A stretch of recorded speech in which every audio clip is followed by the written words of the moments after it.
Wrestling fans, it is Sunday, June the 12th, 2011. We promised a historic day here in the MWF. We just got done taping the final episode of MWF Xtra, the John Cena Sr. show. Lots of news coming out of that you can read about on the website. There were a few things, questions that we wanted to get into with President Cena in his final hours in office that we didn't get to in the program. It was such a deep program. It was an intense program at times. But I'm Dan Mirade. I'm joined by President Cena in a different part of the studio. President, thank you for remaining with us for this online exclusive. It's a pleasure. Few questions we wanted to ask you, President, before we get into some of the personal stuff per se. Sure.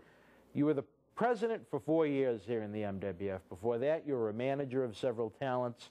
And your time here in the MWF, biggest accomplishments? I think the biggest accomplishment we have to date, I think, is bringing in some of the top names in professional wrestling and providing the fans with some of the best professional wrestling matches in this particular area. I think that really is probably one of the things that I would like to be remembered for. And also, I think I'd like to be remembered, and I think one of my accomplishments might be by bringing in some of the youngest, newest talent, first-time appearance into the MWF Boston Wrestling. At the same time, it happens with everyone, biggest regret? You know, I guess I have to say I don't have any regrets. None?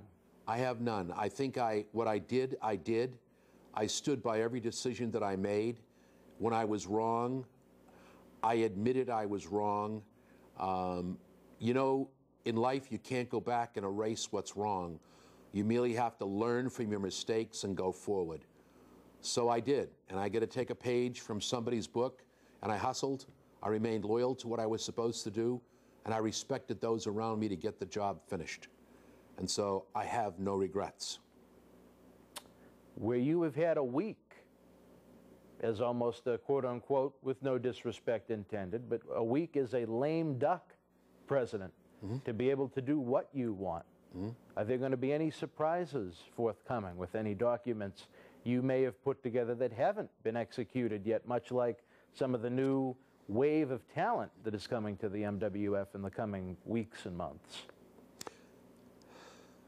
You see a smile on my face if you can see it in the Studio B that you're in. I cannot see you, well, when you see this tape, you will see a big smile on my face because, you know, Dan, 1 week and lame duck, I guess.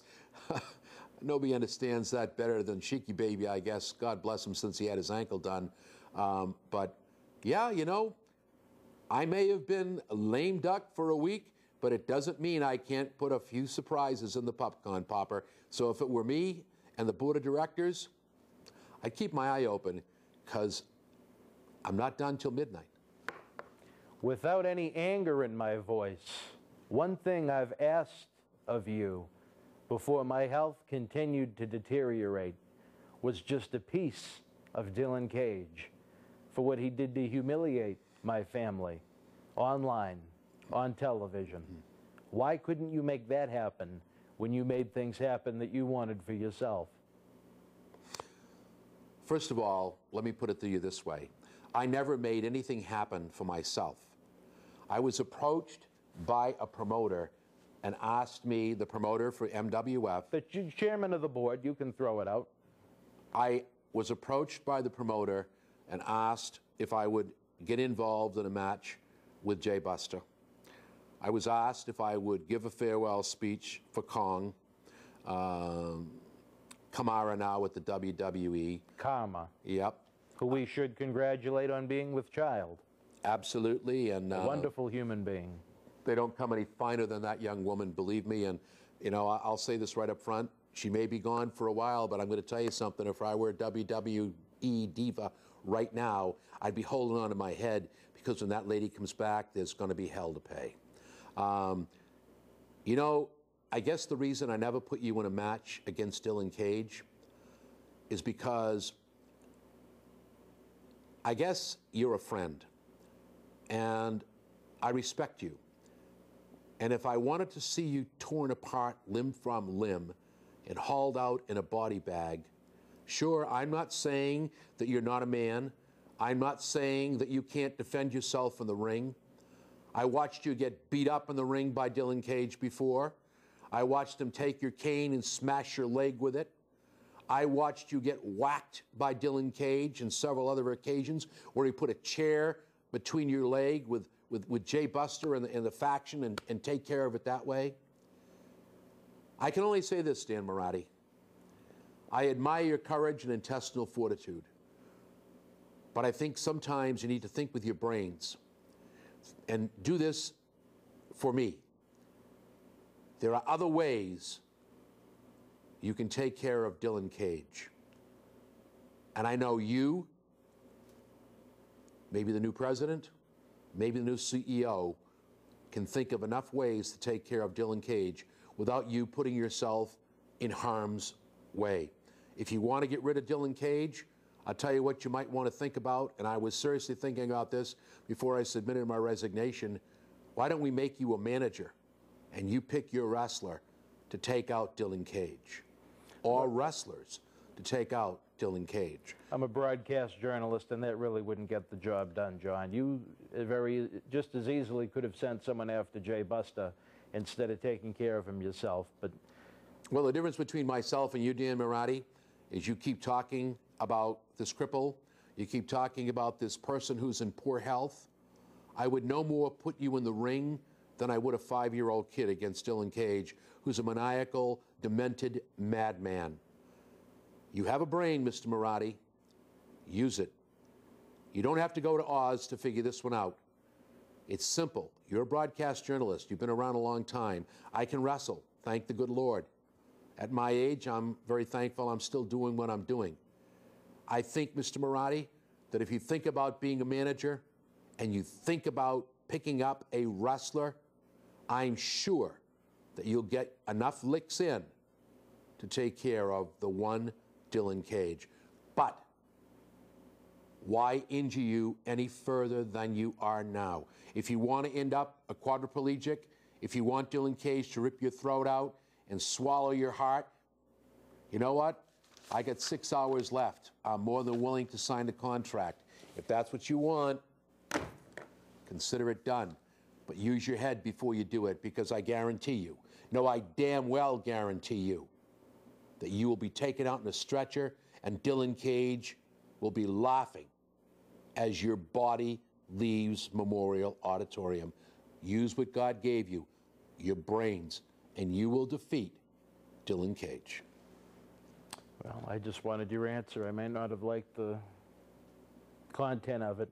I'll ask you this, even with independent regional wrestling being in a state of disarray in 2011 for the most part, your thoughts on the Millennium Wrestling Federation already being able to raise over $9,000, not even halfway through 2011, through gifts of in-kind and financial to groups like the Red Cross, Special Olympics, Big Brothers, RAIN, the Rape, Abuse, Incest National Network that Mick Foley brought attention to.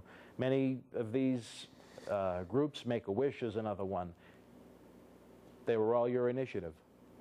$9,000+ already in 2011, and that's not even including the previous 9 years of the MWF. I can't take all the credit for that. I can say that it's something that we discussed and something that I was strongly in favor of. I can only say that it was folks like yourself and others involved who have helped us become a success. Martin Luther King had a dream. I had a dream along with the Millennium Wrestling Federation and Boston Wrestling. There are a lot of people that helped these dreams become reality. And you know, my philosophy has always been, the shine isn't about me. It's about who I manage in the ring. That's who we need to put over.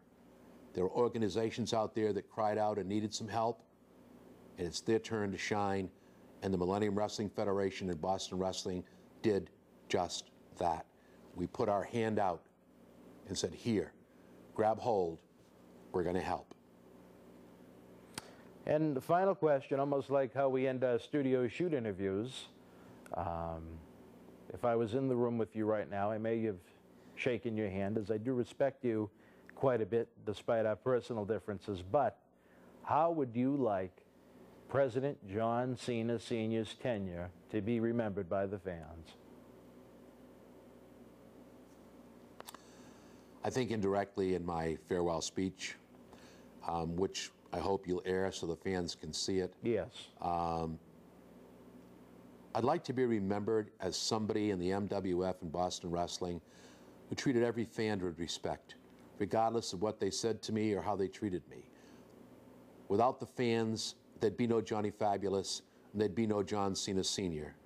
Without the fans, there'd be no professional wrestling. That's one. The second thing is, I would like the men and women who I've been allowed to be part of their lives by either managing them or getting involved with them in professional wrestling matches. I'd like to be remembered as someone who was there to help and not hinder.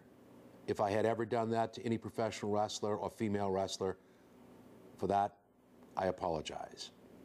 So I'd like to be remembered as someone who was there for them. Thank you for allowing me to be part of that. And thank you.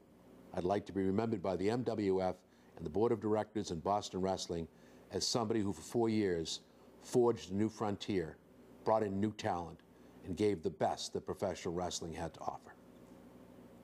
Well, isn't that interesting? If there's one thing we agree upon, I think it is that. You did certainly help bring in a new frontier here in the MWF. President Cena, I could go on, but again, this is your night, and we thank you for your service here in the Millennium Wrestling Federation. And as shockingly, Linda Mirade and the rest of the Board of Directors had put in writing, the door to your home is always open. I thank you, Mr. Mirade, and again to the fans and the young men and women involved in professional wrestling, to the MWF and Boston Wrestling. From me to you, I'll always love you. I'll always be there. And thank you for allowing me, a little guy, to be a part of your lives. Take care. Good night. Live well, love, be healthy, and enjoy this road called life. It's full of fun. God bless. Take care.